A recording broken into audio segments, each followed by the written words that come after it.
Antes da festa da Páscoa, sabendo Jesus que já era chegada a sua hora de passar deste mundo para o Pai, como havia amado os seus que estavam no mundo, amou-os até o fim. E acabada a ceia, tendo já o diabo posto no coração de Judas Iscariotes, filho de Simão, que o traísse, Jesus, sabendo que o Pai tinha depositado nas suas mãos todas as coisas e que havia saído de Deus e ia para Deus, levantou-se da ceia e tirou as vestes e, tomando uma toalha, cingiu-se. Depois deitou água numa bacia e começou a lavar os pés aos discípulos e a enxugar-lhes com a toalha com que estava cingido. Aproximou-se, pois, de Simão Pedro, que lhe disse: Senhor, tu lavas-me os pés a mim? Respondeu Jesus e disse-lhe: o que eu faço não sabes tu agora, mas tu o saberás depois. Disse-lhe Pedro: nunca me lavarás os pés. Respondeu-lhe Jesus: se eu te não lavar, não tens parte comigo. Disse-lhe Simão Pedro: Senhor, não só os meus pés, mas também as mãos e a cabeça. Disse-lhe Jesus: aquele que está lavado não necessita de lavar senão os pés, pois no mais todo está limpo. Ora, vós estáis limpos, mas não todos. Porque bem sabia ele quem o havia de trair, por isso disse: nem todos estáis limpos. Depois que lhes lavou os pés e tomou as suas vestes e se assentou outra vez à mesa, disse-lhes: entendeis o que vos tenho feito? Vós me chamais mestre e senhor, e dizeis bem, porque eu sou. Ora, se eu, senhor e mestre, vos lavei os pés, vós deveis também lavar os pés uns aos outros. Porque eu vos dei o exemplo, para que, como eu vos fiz, façais vós também. É tão interessante que você pode procurar em qualquer interpretação, qualquer tradução. Você não verá que Jesus lavou os pés a 11 dos seus discípulos.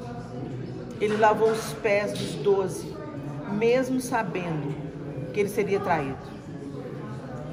E ele está deixando muito claro, Jesus está vivendo os seus últimos momentos com seus discípulos.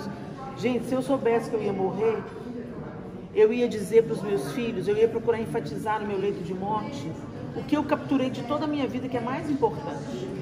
Eu ia enfatizar isso no último momento. E Jesus está nesse momento que ele está caminhando para a sua morte, para o seu sacrifício. E ele está no último encontro com seus discípulos. E ele se cinge de uma toalha. E ele não está mandando a gente fazer o mesmo no século XXI. A gente já assistiu N lava-pés nas igrejas. E normalmente os pés que eu vejo sendo lavados é os pés de líderes que já são proeminentes e respeitados. Ele fez justamente o contrário. Ele tomou o lugar do menor escravo. O servo menor da casa era aquele que era designado a ele lavar os pés aos visitantes. E foi isso que Jesus fez. Por isso era tão absurdo para Pedro ver Jesus, o mestre e Senhor, lavando os seus pés, assumindo o lugar de menor. E ele fala assim: olha, se eu não te lavar os pés, você não tem parte comigo. Então Jesus está dizendo muito claramente aquilo que ele está querendo semear em nós. Você não está entendendo, mas você já vai entender. Quando ele termina o lava-pés, imagina o constrangimento que foi. Ele termina o lava-pés e ele fala: vocês estão entendendo o que eu estou falando? Vocês querem ser grandes? Sirvam. No meu reino, o meu reino é ponta-cabeça. Os homens é que gostam de receber adoração.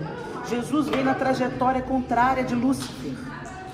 Lúcifer já era um querubim ungido na hierarquia dos anjos, maior do que os outros. Entretanto, ele desejou ser como Deus. Mas em Filipenses diz o quê? Que Jesus, mesmo sendo Deus, não julgou como usurpação o ser igual a Deus. Ou seja, ele não teve em conta que ser Deus era algo que ele deveria levar em consideração naquele momento que ele estava cumprindo a sua obra, o seu ministério. E quantos de nós, por muito menos, dá um banquinho pra gente, o ser humano já se acha, né? Como a gente tem visto aqui. E ele falou assim: olha, observe o meu exemplo, eu estou deixando o exemplo, e da mesma maneira que eu fiz, façais vós também. E um dia esse texto ele se tornou tão real na minha vida, que eu estava apresentando diante do Senhor uma pessoa que estava me prejudicando muito. Eu estava apresentando essa pessoa diante de Deus em oração, mas não do jeito correto. Eu estava fazendo a oração da vingança. né? E, ó Deus, dá um jeito nele, ó Deus, faça cessar isso, ó Deus. E eu estava preparando uma mensagem em cima desse texto. E quando eu estava lendo lá no quarto, essa foi a revelação que veio para o meu coração. Jesus lavou o pé aos 12. Ele não lavou os pés de 11. Então, o que o outro faz para te prejudicar não determina quem você é. O mesmo Judas, que ele lavou os pés, veio entregando Jesus com um beijo. E Jesus olha para Judas e diz assim: aqui vens, amigo. Ou seja, o fato de você ter um Judas na sua vida não pode te tornar um Judas ou alguém que vai descer no mesmo nível que ele. A vingança, a palavra de Deus diz, pertence ao Senhor, não pertence a nós. O Senhor trata de cada um, o Senhor cuida de cada um, e o Senhor vai tratar pessoalmente com cada pessoa. Quando eu sou prejudicada por alguém, por exemplo, quando eu sou roubada, né, assaltada, assim, é ruim de roubar quem é dizimista e ofertante. Tipo assim, esse dinheiro não é abençoado, esse dinheiro não vai parar na mão dessa pessoa e Deus vai me restituir, porque é isso que Ele faz. Ele sempre cuidou de mim, Ele vai continuar cuidando. Cuidemos de obedecer, cuidemos de aprender. Jesus desceu, se cingiu de uma toalha, ele saiu da mesa, se cingiu de uma toalha e não teve problema de assumir o lugar do menor. Será que se for designado para nós o lugar do menor, nós vamos encarar com a mesma naturalidade que Jesus assumiu o lugar do menor? Ou será que a gente quer provar ainda que a gente é grande na terra? Gente, quem disse de quem nós somos filhos é nosso Pai. Então deixa que a nossa filiação, Ele saia da boca dele.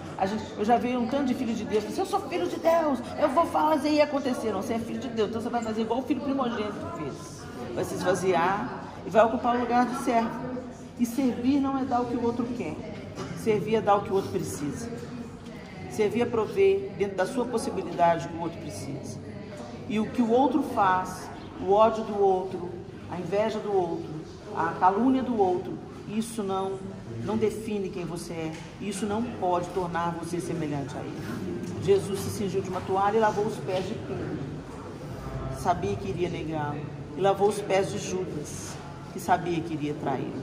Seja assim conosco, que neste lugar onde se é relembrado a última ceia, aquele encontro precioso, né? Tão interessante que eles saem do cenáculo, eles saem do jantar da Páscoa e eles vão para o Getsemane. Eles vão para o Getsemane e ali eles não conseguem nem vigiar com Jesus. Eles não conseguem nem ficar acordados. E Jesus entra em angústia a partir daí, né? E depois, gente, aqueles discípulos que fugiram, que negaram, todos eles foram transformados, exceto Judas.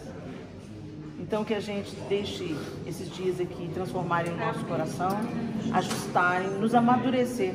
Aqueles discípulos, eu vou repetir para vocês, a evidência da ressurreição de Jesus é quem os caras se tornaram. Mais do que o túmulo vazio, quem os caras se tornaram.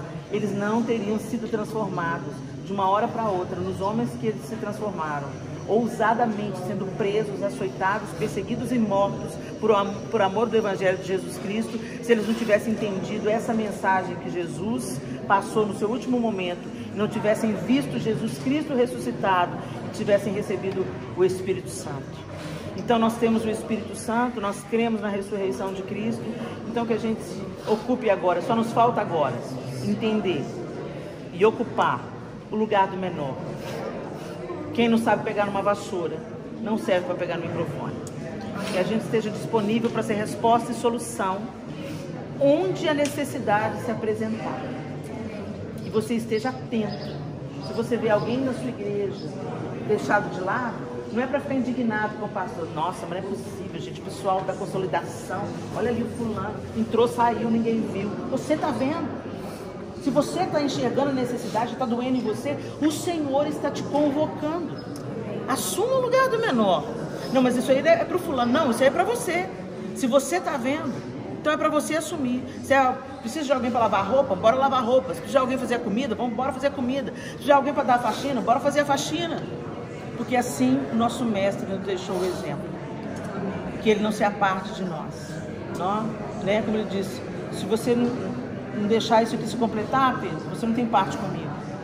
Nós precisamos de aprender a servir. Nós também precisamos de aprender a ser servidos, sabia? Porque às vezes o nosso orgulho não deixa a gente ser servido. Não deixa a gente ser servido. Alguém me disse aqui nessa caravana, foi você, Valéria, uns aos outros. A Valéria testemunhou para mim que ela tinha muita facilidade para servir, mas na hora de receber o irmão servindo a ela, o orgulho dela bloqueava, o orgulho dela não deixava. Não, quem serve sou eu. Né? E aí o Senhor teve que ensinar para ela o significado de uns aos outros. Uns aos outros. É o princípio de mutualidade. Não é isso, Bárbara? O princípio, alelon, é a palavra que ela tem tatuada no braço. O princípio de mutualidade, uns aos outros. Então, tem momentos que você vai ser servido e você não tem que se sentir menor ou abusar dessa posição. Você tem que receber com ações de graças. E tem um momento de você servir, porque o Mestre nos deixou o exemplo. Os discípulos de Jesus não temem o serviço. Amém? Que o Senhor nos abençoe. Vamos orar. Pai, nós te bendizemos nesse dia precioso, que todos os dias o Senhor nos ensina. E nós também não queremos temer cingir-nos de uma toalha, metaforicamente falando. De nos despirmos e descermos, nos ajoelharmos para servir aquelas pessoas que precisam. Ó Deus, nós queremos ser imitadores do Senhor em todas as coisas. Que o Senhor nos ensine a servir com paixão, com amor, da mesma maneira que o Senhor serviu, até o fim. Que o Senhor nos ajude a perceber onde há uma necessidade e a responder a ela como o Senhor responderia. Nos dê habilidade, Senhor, para pegar com a mesma naturalidade um microfone ou um cabo de vassoura. Para a glória do Teu nome em todas as coisas e em nome de Jesus nós oramos. Aí a gente pode sair cantando. Te agradeço, Deus, te agradeço.